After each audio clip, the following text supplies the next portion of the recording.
Hi. கேலக்ஸியில் இருக்கிற ஸ்டார்ஸை எந்த அளவுக்கு எண்ணவே முடியாதோ அந்த அளவுக்கு நம்ம ஹியூமன் பாடியில் இருக்கிற செல்ஸை நம்ம எண்ணவே முடியாது. ஏன் நம்ம ஹியூமன் பாடி இந்த அளவுக்கு ஒரு பியூட்டிஃபுல்லாக இருக்குது ஆனால் டெத் ஆகுது அப்படிங்கிறத ஒரு ப்ராஜெக்ட் எடுத்தோம்னா நம்ம ஹியூமன் பாடி இறக்குற காரணம் மெயின் ரீசன் செல்ஸ்.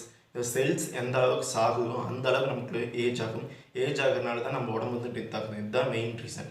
இதை எப்படி தடுக்கிறது அப்படிங்கிறத பல காரணங்களால் சொல்கிறாங்க. இன்றைக்கி வரைக்கும் ஒரு பில்லியனியர்ஸ் வந்து மெடிக்கல் ஃபீல்டில் ப்ராஜெக்ட் பண்ணுற காரணம் இது மட்டும்தான்.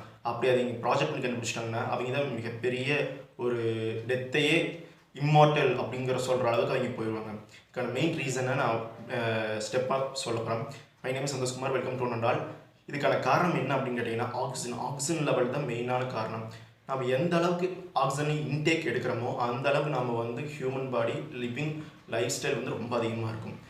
மெயின் ரீசன் என்ன அப்படின்னு கேட்டிங்கன்னா நம்ம நேச்சுரலாக கிடைக்கிற ஆக்சிஜனில் வந்து பல மினரல்ஸ் பல ஏர் மாலிகுல்ஸ்லாம் இருக்கும். ஆனால் மெயின் ரீசன் ஆக்சிஜனை மட்டும்தான் நம்ம லங்ஸ் வந்து எடுக்கும். ஆக்சிஜன் லங்ஸ் எடுத்து அதுக்கப்புறம் டிஸ்ட்ரிபியூட் பண்ணி செல்ஸுக்கு தேவையான ஆக்சிஜனை மட்டும்தான் கொடுக்கும். அந்த செல்ஸ் அந்த ஆக்சிஜனை கன்சியூம் பண்ணி அது வந்து மோர் தென் லைஃப் வந்து இருக்கணும். ஆனால் நம்ம இப்போ இருக்கிற லைஃப் ஸ்டைல் படி அந்த அதிகமான செல்ஸ் எல்லாம் வந்து சீக்கிரமாக டெத் ஆகுது. அதனால தான் நம்மளோட ஏஜ் வந்து 60ஆகவே இருக்குது.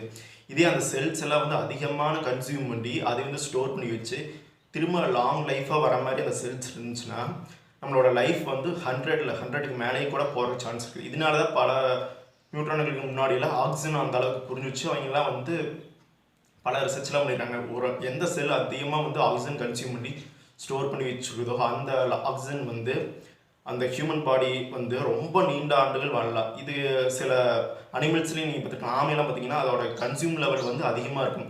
ஆக்சிஜன் எந்த அளவுக்கு கன்சியூம் பண்ணுதோ அந்த அளவுக்கு வந்து அது உயிர் வாழும்.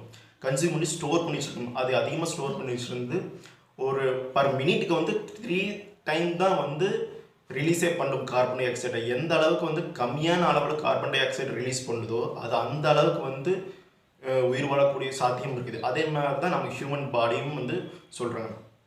இட் இஸ் ப்ராப்ளமெட்டிக்கல் பாசிபிள் தான். ஆனால் வந்து அதுக்கான ரீசன் ஏன் அப்படின்னு கேட்டிங்கன்னா இப்போ இருக்கிற நம்மளுடைய அன்றாடம் லைஃப் ஸ்டைலில் வந்து பியூரான ஆக்சிஜன் கிடைக்கிறது டவுட். அதுக்கப்புறம் மறுபடியும் கேட்டிங்கன்னா நம்மளோட லங்ஸோட கெப்பாசிட்டி வந்து 75% வந்து ஸ்டோர் தான் பண்ணி வைக்குது. மீதி 25% வந்து ஸ்டோர் ஆகிறது இல்லை. அதுக்கான மெயின் ரீசன் இல்லை, நாம் கன்சியூம் பண்ணுற ஆக்சிஜன் வந்து ரொம்ப கம்மியாக தான் இருக்குது. எந்த அளவுக்கு நம்ம ஆக்சிஜன் அந்த கன்சியூம் பண்ணுறோமோ அந்த மாதிரி தான் நம்மளோட ஏஜ் கேட்டகரியும் தீர்மானிக்கப்படுது.